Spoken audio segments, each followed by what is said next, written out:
Hello दोस्तों, आज हम हल करने वाले हैं प्रश्नावली 2.2। इसका पहला प्रश्न है, निम्नलिखित बहुपदों के शून्यक ज्ञात कीजिए और शून्यकों तथा पूर्णांकों के बीच संबंध की सत्यता की जांच कीजिए। इन प्रश्नों को हल करने के लिए हमें सबसे पहले इसको व्यापक रूप से इसकी तुलना करना पड़ेगा। प्रश्न पहला है, इसकी तुलना करनी है हमें बहुपद के व्यापक रूप से। बहुपद का व्यापक रूप होता है, इसको हल करें। पहले का हल करेंगे हम, तो ये क्या है, बहुपद जो दिया है वो लिखेंगे। तो दिया है बहुपद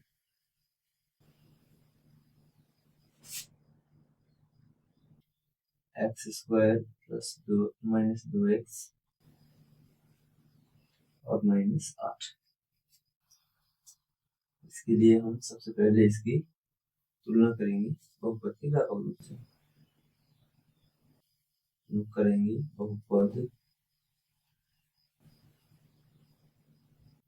x² माइनस 2x माइनस 8 की तुलना ax² plus bx plus c से करने पर। पहले हम इसकी तुलना कर लेंगे। तुलना करने के बाद हमें देखो, इससे तुलना करना है तो हम कैसे तुलना करेंगे। पहला पद है ax² होता है, इसका x² है। x² से x² कटेगा, यहाँ एक बचेगा। कितना बचा? a बराबर 1। तो हमारा a का मान आ जाएगा 1। इसी के साथ साथ हम करेंगे इससे भी तुलना, दूसरे पद की तुलना दूसरे पद से। तो bx बराबर होगा माइनस 2x। तो x से x गया तो b का मान कितना है? 2। b का मान आ जाएगा माइनस 2। इसी प्रकार c का मान कितना होगा? 8। c बराबर होगा माइनस। अब हम क्या करें, अब इसके करेंगे हम गुणनखंड। बहुपद लिख लेंगे x² माइनस 2x माइनस 8। इनके गुणनखंड कर लेंगे। गुणनखंड करने के लिए हमें इस बीच वाले पद को दो भागों में तोड़ना पड़ेगा। इस प्रकार से तो सबसे पहले देखेंगे कि x² की गुणनखंड कुछ है 1। इस x² का जो गुणांक होता है, इसका हम गुणा करते हैं लास्ट वाले अंक से।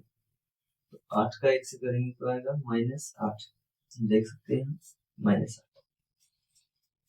अब इस बीच वाले अंक को, ये बीच का पद है, इसको ऐसी दो संख्याओं में विभाजित करेंगे कि जिनका गुणा करने पर हमें 8 मिल जाए,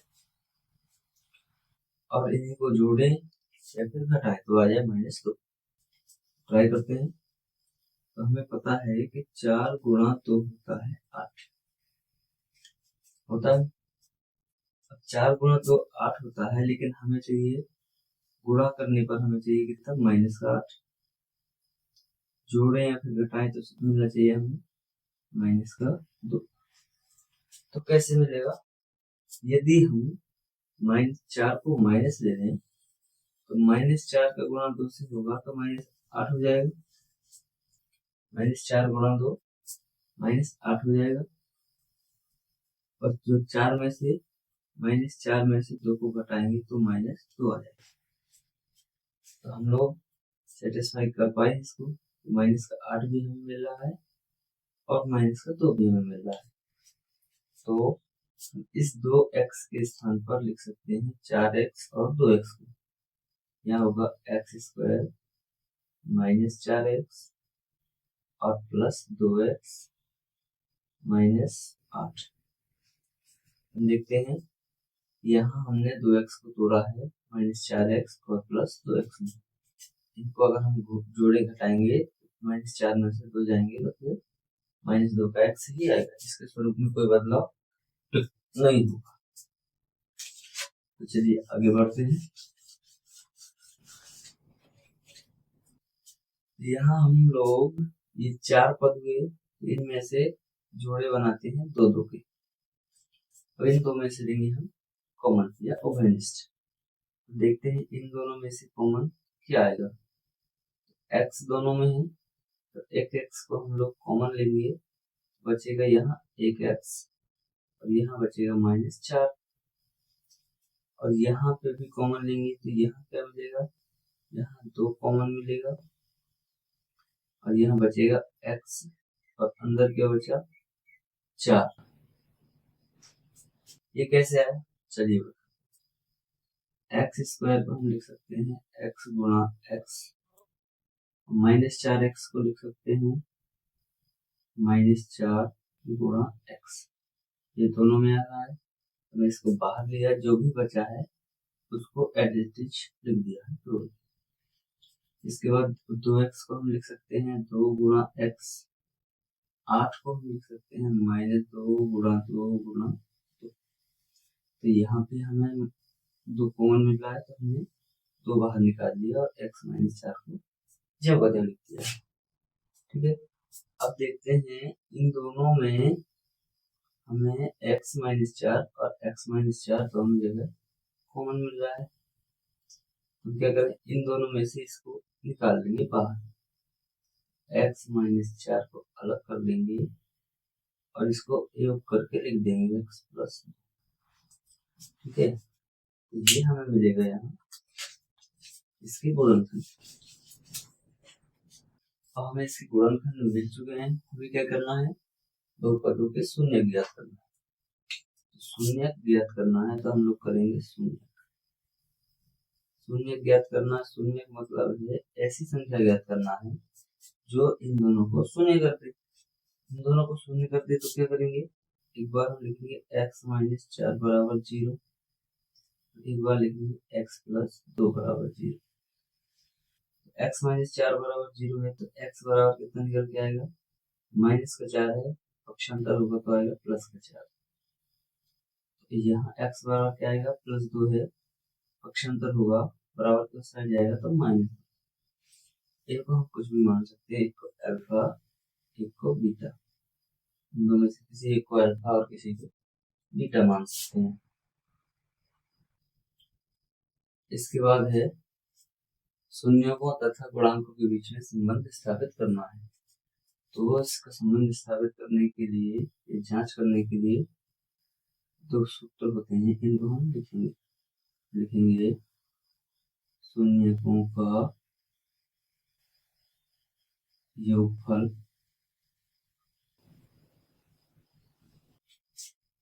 अल्फा प्लस बीटा बराबर होता है -b/a।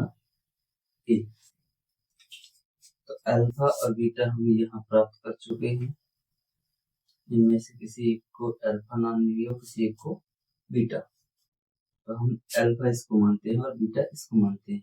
अल्फा के स्थान पर रखेंगे हम 4 और बीटा के स्थान पर रखेंगे हम -2 बराबर। अब -b और a हम पहले ही तुलना करके यहाँ ज्ञात कर चुके हैं। -b का मतलब है -2, ये माइनस जो का त्यों रहेगा। b का मान था हमारा -2 और a का मान हमारा 1 था। यह देखते हैं ये क्या होगा, 4 जीव का क्यों आएगा, प्लस और माइनस का गुणा होगा तो -2, यहाँ आ जाएगा +2, 4 में से 2 को घटाएंगे तो आएगा 2 बराबर 2। इसका मतलब है ये संबंध हमारा सही है। अगला होता है शून्यों का गुणनफल। शून्यों का गुणनफल, शून्यों का गुणनफल अल्फा इंटू बीटा बराबर होता है c/a। तो अल्फा और बीटा का मान हमें पता है 4 और 2 है, तो 4 गुणा -2, सी का मान है हमारे पास -8 और ए का मान है 1। इसके बाद हम इसको हल करते थे, 4 दूनी 8 माइनस और -8, ये हमने सत्यता की जांच कर दी है, हमारा आंसर सही है। ओके। यहाँ लिख देंगे अतः शून्य क्या होंगे 4 और -2 शून्य ज्ञात करना है, शून्य -4 और 2। यदि हम इस बहुपद में x का मान 4 रखेंगे तो भी ये शून्य हो जाएगा, x का मान -2 रखेंगे तो भी ये शून्य हो जाएगा। देखते हैं अगला सवाल, आप लोग स्क्रीन पर ले लीजिए इसका।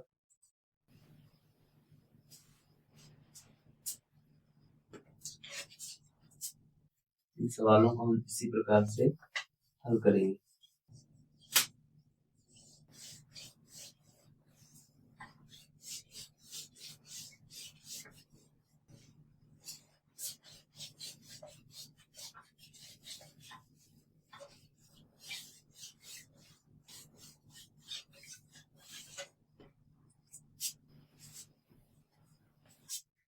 दूसरा सवाल है हमारा 4s² - 4s + 1।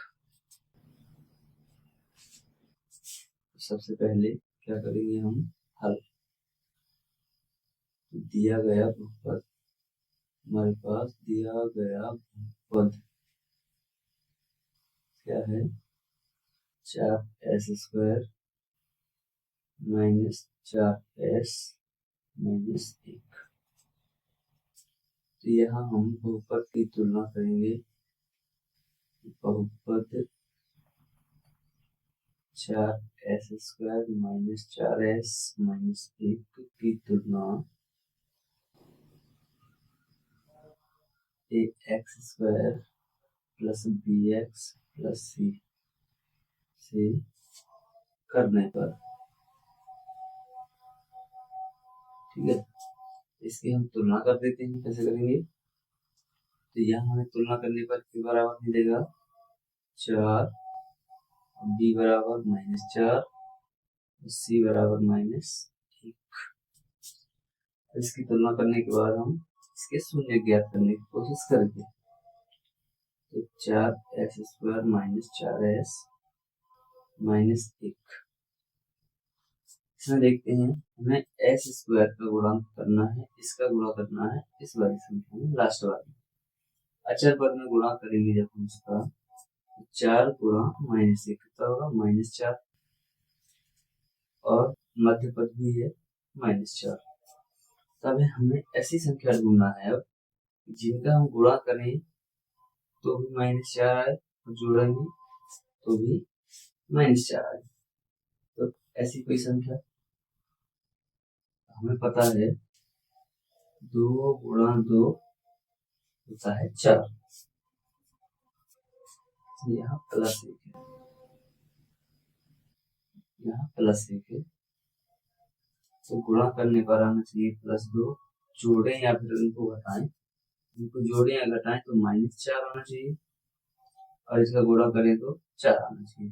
2 और 2 का गुणा करेंगे 4, माइनस लेंगे तो +4 आएगा, और इन्हीं -2 और -2 को यदि योग कर देंगे तो -4 आ जाएगा।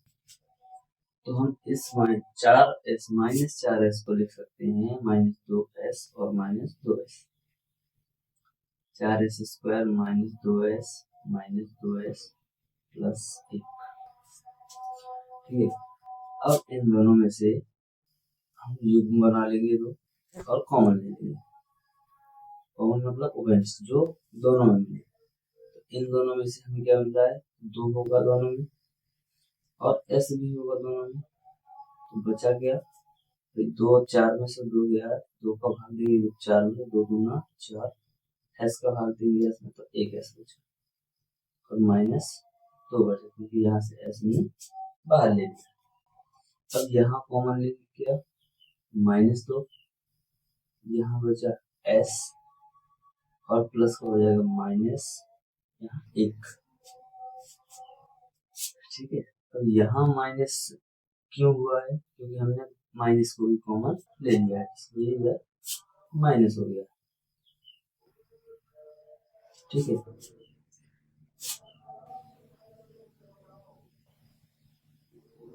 यहाँ पे हम माइनस 2 कॉमन नहीं लेंगे क्योंकि 2 दोनों में नहीं है। यहाँ हमें कुछ कॉमन नहीं मिलेगा तो -1 कॉमन मिलेगा।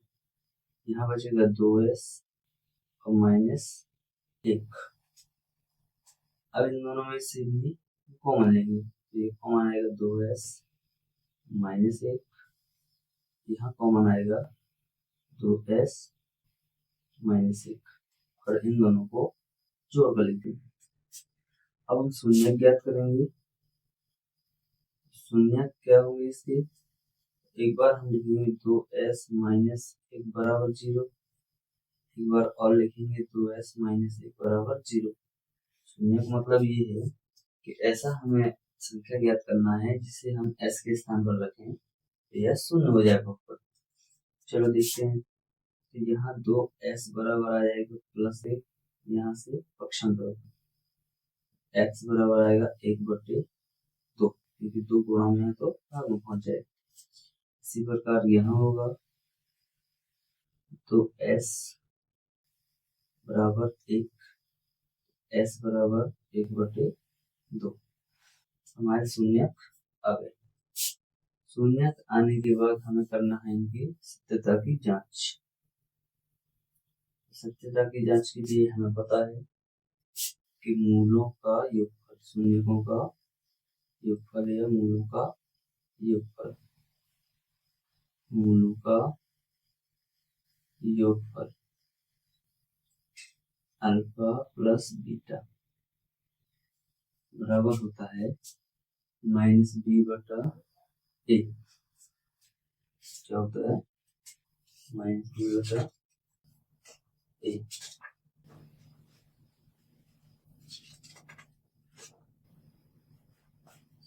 शून्यकों का योगफल होता है -b/a।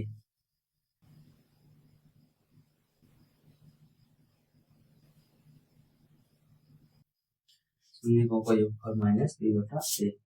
शून्य ये रहा एक अल्फा और एक होगा हमारा बीटा, एक होगा अल्फा और एक होगा बीटा। अल्फा की जगह पर लिखेंगे 1/2 और बीटा की जगह पर लिख देंगे 1/2। यहाँ माइनस होगा -b और b का मान है 4, तो लिखेंगे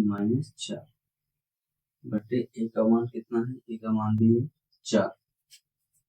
इन दोनों का योग करेंगे तो आएगा 2 और ऊपर 2 हल करेंगे, एलसीएम 2 आएगा। तो कब भाग करेंगे तो 1 का 1 में गुणा, ये दोनों जुड़ जाएंगे।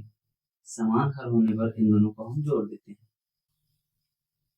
माइनस और माइनस का 4 का गुणा होगा तो 4 प्लस का आएगा, तो यहाँ भी प्लस का 4 आएगा, ये दोनों कैंसिल हो जाएंगे, 1 बराबर 1। तो शून्यकों के फल में हमने जांच कर लिया ये सही। अगला होता है शून्यकों का गुणनफल। शून्यकों का गुणनफल, शून्यकों का गुणनफल होता है अल्फा इंटू बीटा। अल्फा का मान और यहाँ ये होता है c/a। अल्फा का मान हमारा 1/2 है इंटू बीटा का मान भी हमारा 1/2 है। सी का मान क्या था, सी का मान 1 और ए का मान 4। इन दोनों गुणा करें, 1 का ऊपर 1 से गुणा करेंगे तो 1 और 2 का 2 से गुणा करेंगे तो 4। यहाँ भी 1/4।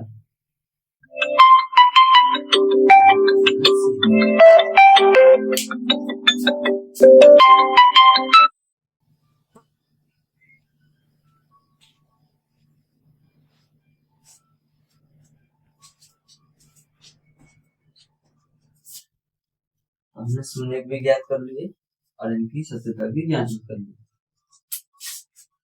यहाँ हम लिख देंगे सत्य है।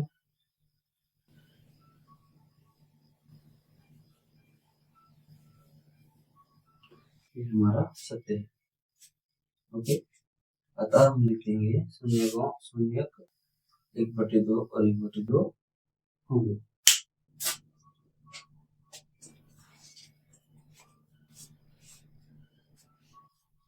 चलिए देखते हैं अगला सवाल।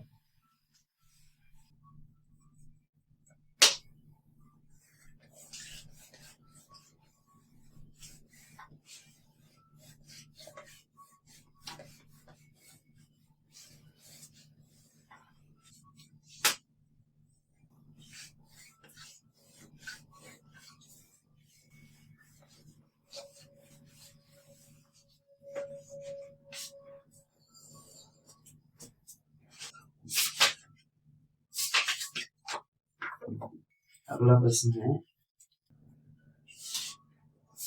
तीसरा,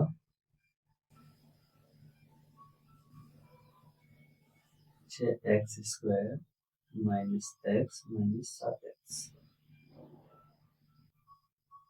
6x² माइनस 3 और माइनस 7x। तो सबसे पहले हम इसे लिखेंगे दिया गया पद।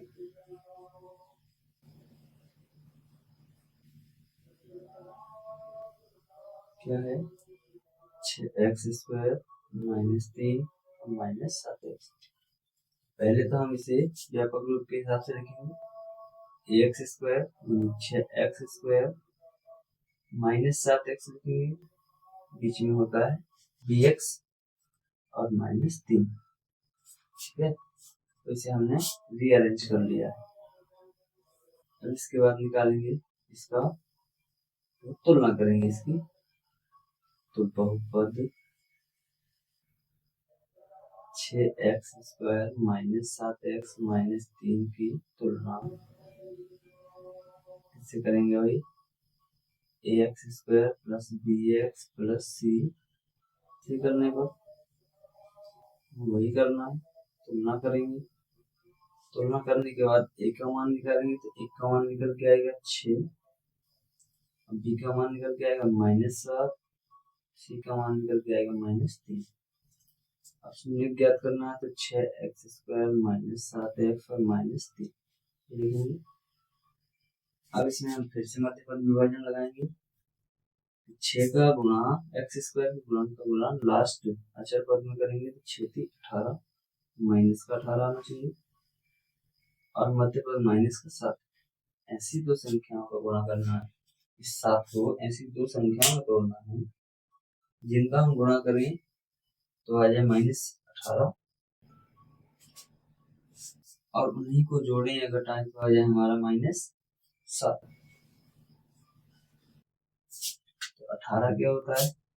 एक तो 6 गुणा 3 होता है 18, या 9 गुणा 2 कर सकते हैं, दोनों मिला के 18 हो जाएगा।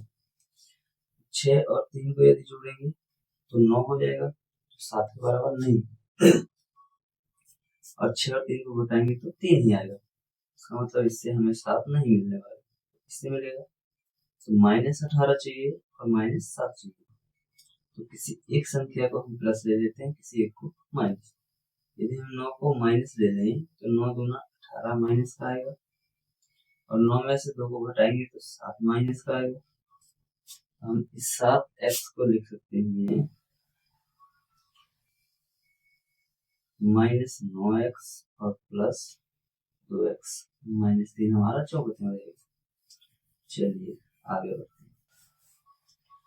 इन दोनों में से कॉमन लेंगे। कॉमन लेने के बाद इन दोनों की युग्म बनाने के बाद लेंगे, तो 6 और 9 में क्या मिलेगा? कॉमन 3।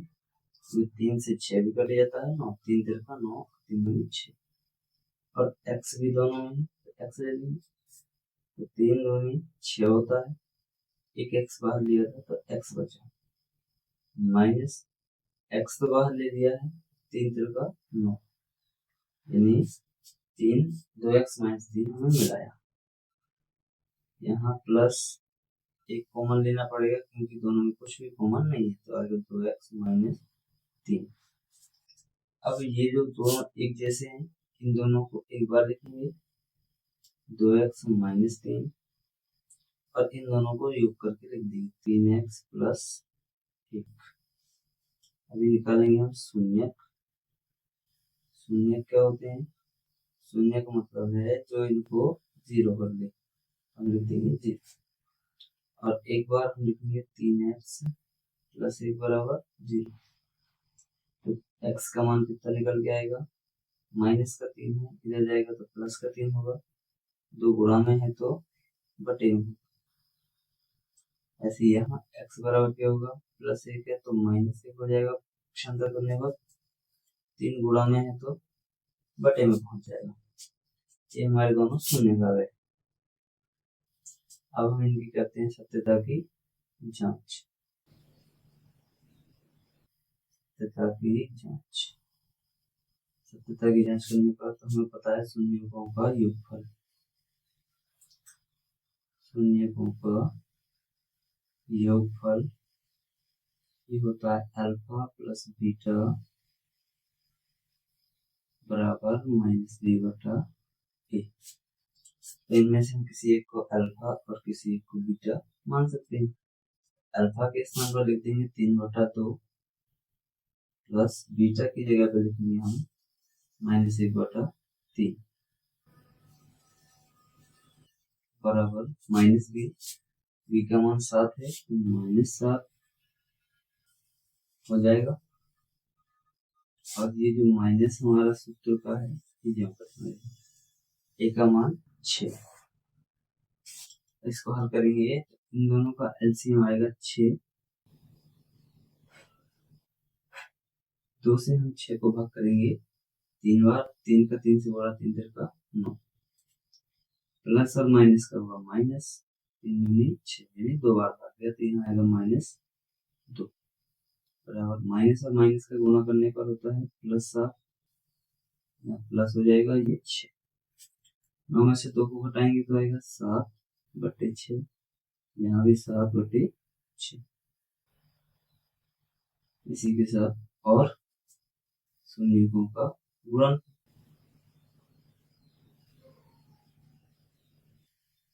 शून्यकों का गुणनफल ये होता है अल्फा इंटू बीटा बराबर c/a।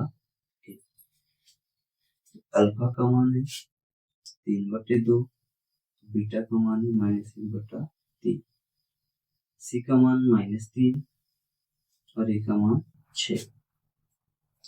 -3 का 3 का गुणा -1 से होगा तो -3/6, 3×6 बराबर -3/6। ये हमारी जांच हो गई कंप्लीट। हमने इसी के साथ तीसरा सवाल भी इसका हल कर लिया। अब हम चलते हैं अगले और चौथे की ओर, हम करेंगे चौथा सवाल हल। चौथा सवाल क्या है भाई?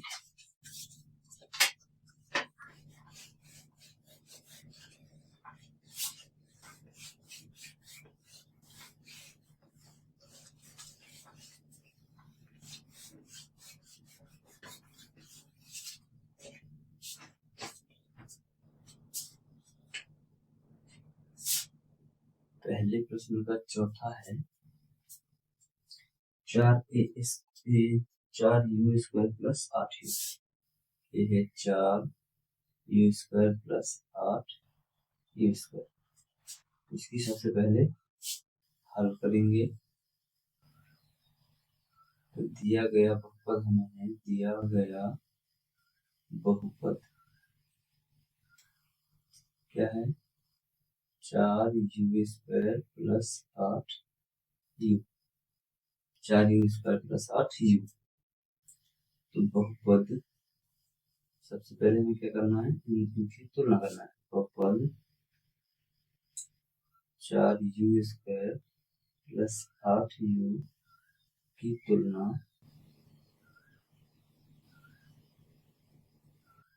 ax² plus bx plus c बराबर c से x plus bx plus c से करने का, इसकी तुलना करेंगे तो a बराबर निकल के आया 4, b बराबर निकल के आया 8। अचर पद यहाँ है नहीं तो हम इसको 0 मानेंगे। अचर पद हमारे पास नहीं है तो इसको 0 मानेंगे। शून्य निकालने के लिए हम ax 4u² प्लस 8u से शून्य निकालेंगे। तो इसके लिए अचर पद है नहीं, मध्यवर्ग विभाजन हम कर नहीं सकते। इसके लिए हम क्या करेंगे, इन दोनों में से कॉमन लेंगे। क्या 4 कॉमन है दोनों से, 4 में भी आता है और 8 में भी आता है, और u दोनों से कॉमन मिलेगा। यहाँ बचा u और यहाँ क्या बचा +2, 4 दूना 8 और u को हम बाहर ले सकते हैं। यहाँ अब हम निकालेंगे इसके शून्य। शून्य निकालने के लिए एक बार u 4u बराबर 0 लिखेंगे, एक बार u प्लस 2 बराबर 0, u प्लस 2 बराबर 0। यहाँ u का मान आ जाएगा 0 और यहाँ u का मान आ जाएगा -2, क्योंकि जब हम 4 का पक्षांतर करेंगे तो ये 0 के बट्टे में जाएगा, तो 0 में भाग देने पर 0 आएगा, और ये +2 है तो ये -2 हो जाएगा पक्षांतर। आगे हम करते हैं सत्यता की जांच। यहाँ करना है सत्यता की जांच, तो शून्यकों का योगफल, शून्यकों का योगफल क्या होता है? अल्फा प्लस बीटा बराबर -b/a। तो इसको हम अल्फा मानेंगे और इसको बीटा, इसे एक को अल्फा और एक को बीटा मान सकते हैं। तो अल्फा का मान 0 प्लस बीटा का मान -2 बराबर माइनस, और बी का मान है -8। कितना है? यहाँ सूत्र के लिए माइनस रहेगा और बी का मान है 8। अब बटे ए का मान हमारे पास है 4, ए का मान रखेंगे 4, ये -2 रहेगा, यहाँ 4 से 8 को काटेंगे तो -2 भी आएगा, 4 दूनी 8। अब करेंगे शून्यकों का गुणनफल।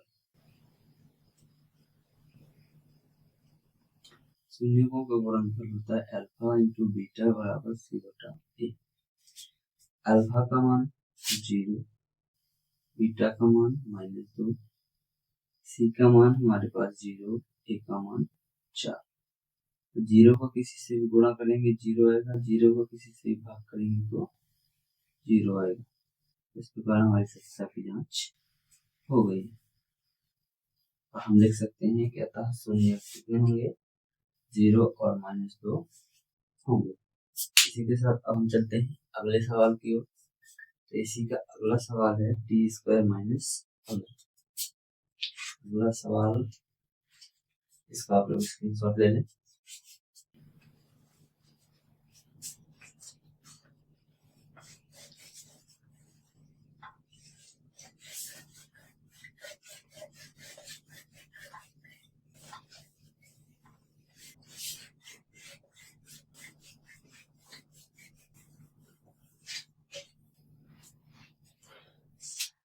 पहले प्रश्न का 5वां, ये है t² - 15। तो इसको हल करना है। सबसे पहले दिया गया बहुपद हमारा क्या है? दिया गया बहुपद हमारे पास है t² - 15। तो t² बहुपद t² - 15 का हम तुलना कर देंगे। बहुपद t² - 15 की तुलना ax² + bx + c बराबर 0 से करने पर, इसकी तुलना करेंगे तो a बराबर हमें मिलेगा 1 और b बराबर, b का मान तो है नहीं, मध्य पद तो है नहीं, लेकिन इसके बाद अचर पद c बराबर है -15। और इसका शून्य निकालना है, हम लिखेंगे t² - 15। तो यदि हम देखें तो इस 15 को हम कैसे लिख सकते हैं? इस 15 को हम इस प्रकार से भी तो लिख सकते हैं, √15 गुणा √15। तो जब √15 का √15 से गुणा होगा तो आएगा 225, और 225 में जो है 225 होता है 15 का वर्गमूल। इसको लिख सकते हैं 15 √15। अब इस प्रकार से लिखने के बाद हम इसे लिख सकते हैं √15 का स्क्वायर।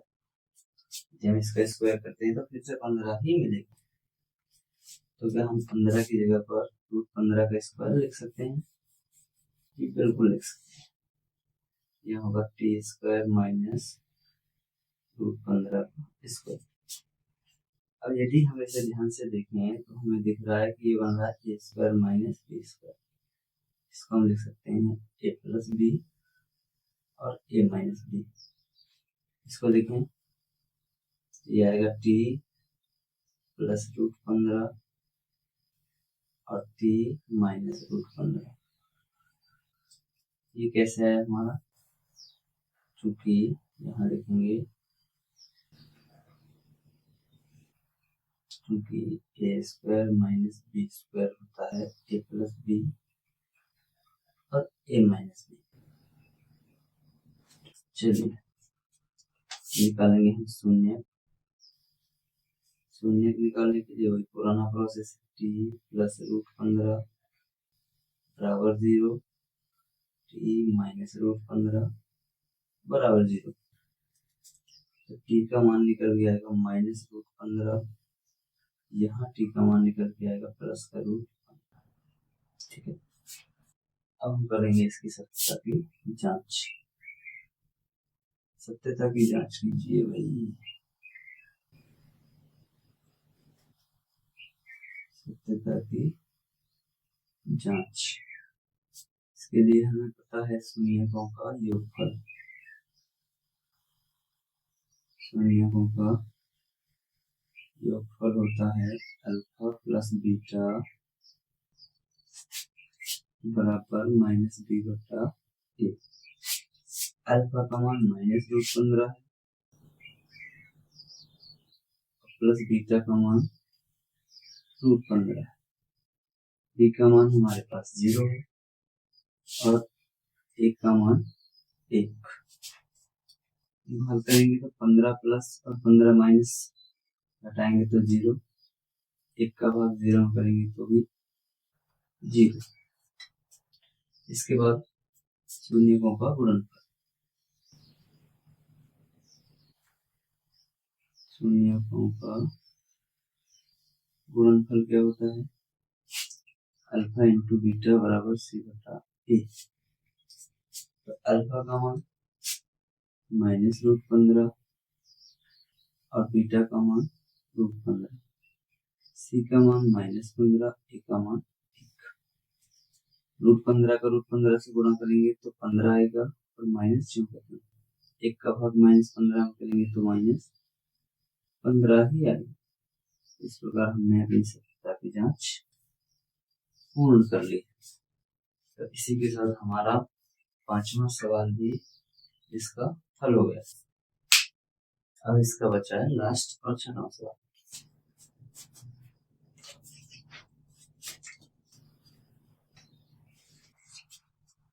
चलिए इसको मिटा देते हैं।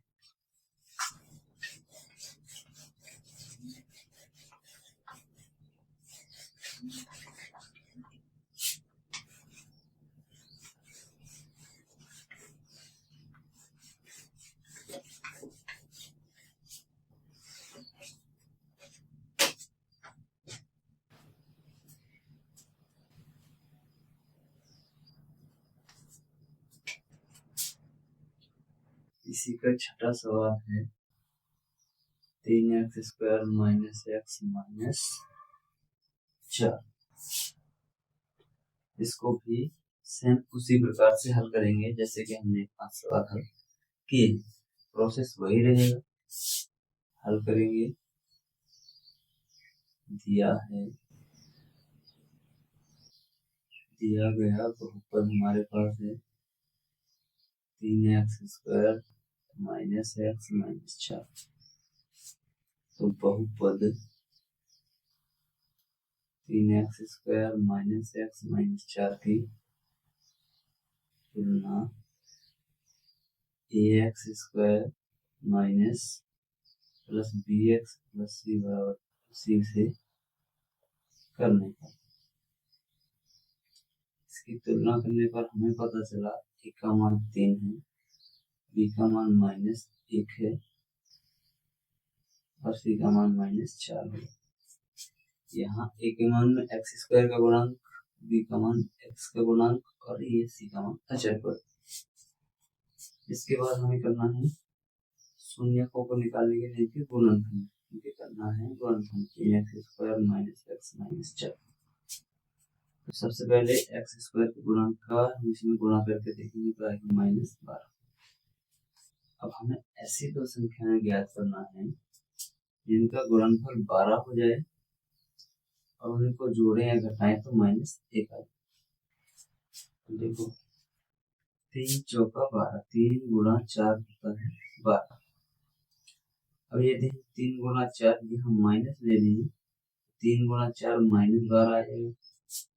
4 में से 3 को घटाएंगे, 4 में से 3 को घटाएंगे, 3 में -4 बराबर आएगा -1।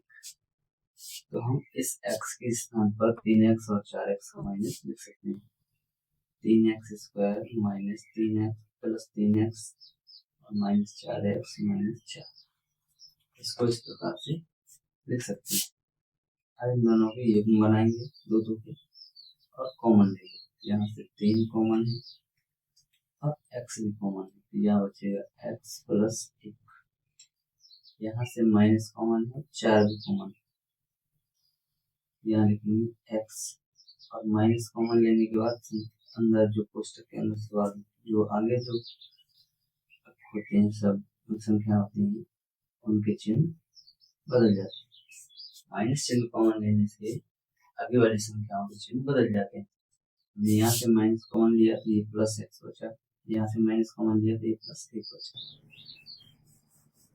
आगे बढ़ते हैं, तो हम इन दोनों में से किसी एक को लिखेंगे क्योंकि एक जैसे हैं दोनों, और इनको ऐड करके लिख देंगे।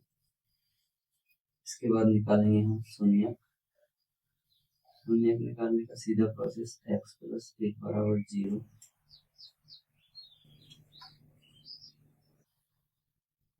x माइनस 4 बराबर 0।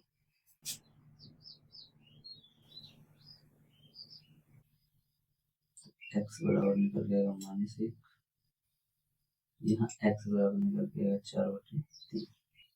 इनमें से कोई एक अल्फा और एक बीटा। करेंगे हम सत्यता की जांच। सत्यता की जांच शून्यकों का योगफल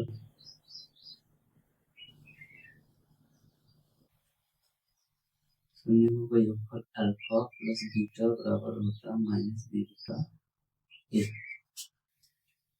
अल्फा का मान निकल गया था -1 और प्लस बीटा का मान है 4/3। माइनस b यानी b का मान -1 और a का मान 3।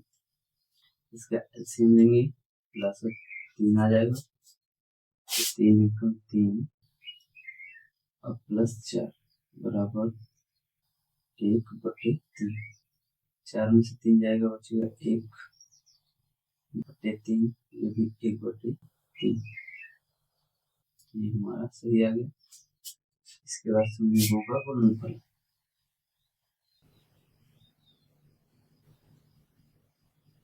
शून्यकों का गुणनफल होता है अल्फा इंटू बीटा बराबर c/a। अल्फा का मान हमारे पास -1, बीटा का मान 4/3, सी का मान -4 और ए का मान 3। -1 का 4 से गुणा करेंगे तो -4/3, यहाँ -4/3। तो इस प्रकार से हमने सत्यता की जांच कर ली। तो हमारा पहला प्रश्न हुआ समाप्त 2.2 का।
इसी का दूसरा सवाल है, दूसरा होगा √2 और 1/3 है, √2 और 1/3। इसको हल करना है, सीधा मेथड लगाएंगे। दिया हुआ है हल, हमें हल में क्या दिया हुआ, दिया है शून्यकों का योगफल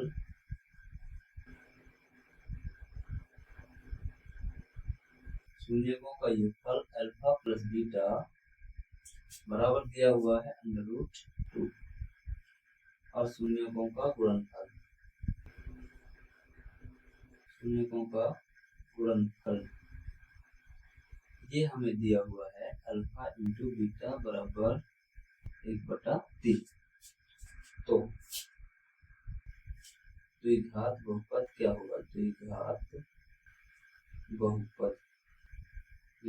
बहुपद होगा हमारा x² minus alpha plus beta into x plus alpha into beta.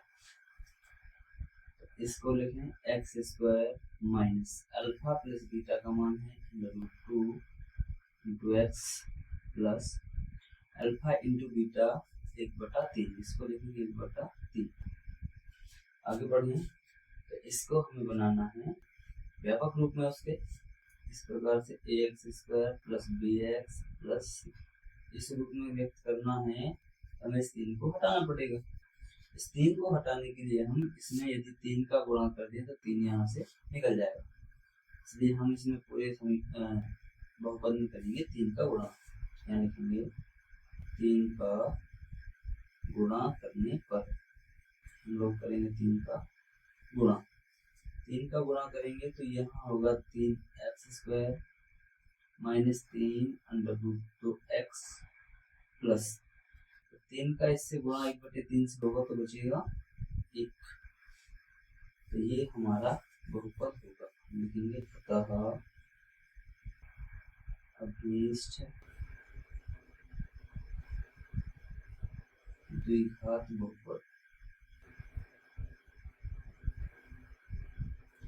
अभीष्ट द्विघात बहुपद क्या होगा, 3x² माइनस 3 √2x प्लस 1। ये होगा हमारा आंसर। इसके बाद है इसी का तीसरा सवाल, इसको हल करेंगे। तीसरा है 0 और √5। दूसरा हम हल कर चुके हैं। तीसरा यहाँ दिया है 0 और √5। इसका मतलब है हमें शून्यकों का योगफल दिया हुआ है 0। क्या करेंगे हम हल, हमें क्या दिया गया है, हमें दिया गया है शून्यकों का योगफल। शून्यकों का योगफल हमें दिया है अल्फा प्लस बीटा बराबर 0 और शून्यकों का गुणनफल दिया हुआ है,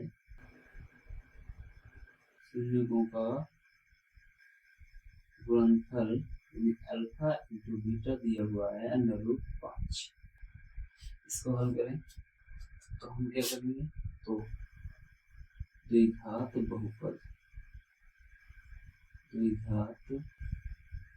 बहुपद होगा x² minus alpha plus beta into x और प्लस अल्फा इंटू बीटा। इसमें मान रखेंगे x² minus alpha plus beta का मान हुआ 0 into x plus alpha into beta मतलब √5। यहाँ हल करेंगे इसको, x², यहाँ 0 से किसी भी संख्या का हम गुणा करेंगे तो 0 ही होता है, यहाँ लिख देंगे 0। तो ये 0 का कोई मतलब नहीं है, लास्ट में आएगा √5 x² प्लस √5। ये हमारे सवाल का हल होगा। तो अतः हम कह सकते हैं अभीष्ट द्विघात बहुपद यही होगा। अतः अभीष्ट द्विघात बहुपद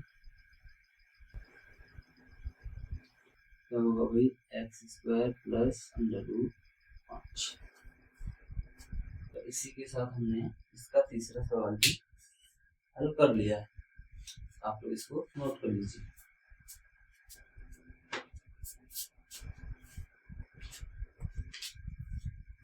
आगे बढ़ते हैं, अब करेंगे इसी का चौथा सवाल।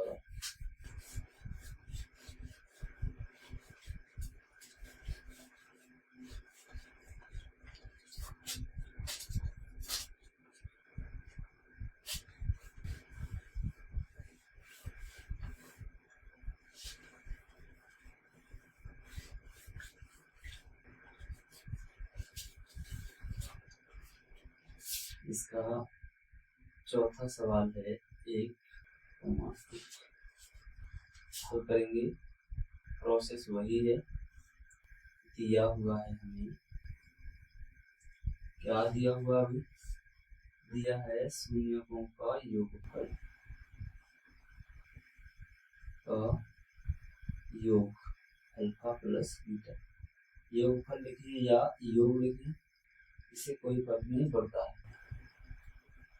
शून्यकों का गुणनफल ये भी दिया हुआ है अल्फा इंटू बीटा के रूप में, ये भी एक ही है। प्रोसेस सेम टाइम में, तो द्विघात बहुपद, द्विघात बहुपद क्या होगा, x² minus alpha plus beta into x plus alpha into beta. तो x² एडजस्टिव रहेगा, अल्फा प्लस बीटा मतलब है 1, हमें दिया है, इसका मतलब है 1। तो 1 गुणा x plus alpha into beta को मान लिया हमारे पास 1 है। यहाँ आएगा x², एक x से गुणा करेंगे तो x प्लस 1। हम कह सकते हैं अतः अभीष्ट द्विघात बहुपद, द्विघात बहुपद क्या होगा, x² माइनस एक्स प्लस 1, ये हमारा द्विघात बहुपद होगा। तो इसी के साथ हमने इस चौथे सवाल को हल कर लिया। अब करेंगे पांचवा, इसी का पांचवा सवाल हल करते हैं। पांचवा सवाल कह रहा है -1/4 और 1/4, -1/4 और 1/4, इसको हल करते हैं। तो हल हमें दिया हुआ है शून्यकों का योग, शून्यकों का योगफल, या हम लिख सकते हैं योग alpha plus beta is equal to -1/4, 1/4। अभी शून्यकों का गुणनफल भी दिया हुआ है, अल्फा इंटू बीटा बराबर है 1/4। तो हमें तो ज्ञात करना है द्विघात बहुपद। तो द्विघात बहुपद क्या होगा, x² minus alpha plus beta into x plus alpha into beta. Alpha plus beta और अल्फा इंटू बीटा का मान रख दो। x² माइनस यहाँ -1/4 होगा into x plus 1/4। Alpha into alpha plus beta का मान -1/4, अल्फा प्लस इंटू बीटा का मान 1/4। तो इसको हल करेंगे तो x² माइनस का माइनस से गुणा करेंगे तो प्लस 1/4 इंटू एक्स और प्लस 1/4। अब इसको हम बहुपद के फॉर्म में लाएंगे ax² plus bx plus c बराबर इस रूप में लाने के लिए हमें 4 को यहाँ से हटाना पड़ेगा। तो 4 का हम कर देंगे गुणा, क्योंकि 4 का गुणा करने पर 4 का गुणा कर दीजिए अभी। तो x में 4 का गुणा होगा तो 4x² प्लस 1/4 में होगा 4 का गुणा तो बचेगा x प्लस 4 1/4 में होगा तो बचेगा 1। तो यही हमारा द्विघात बहुपद होगा। कह सकते हैं अतः हमारा अभीष्ट द्विघात बहुपद होगा 4x² प्लस x प्लस 1। इसी के साथ हमारा दूसरे का 5वां भी समाप्त होता है। आगे बढ़ते हैं लास्ट इसका 6वां सवाल।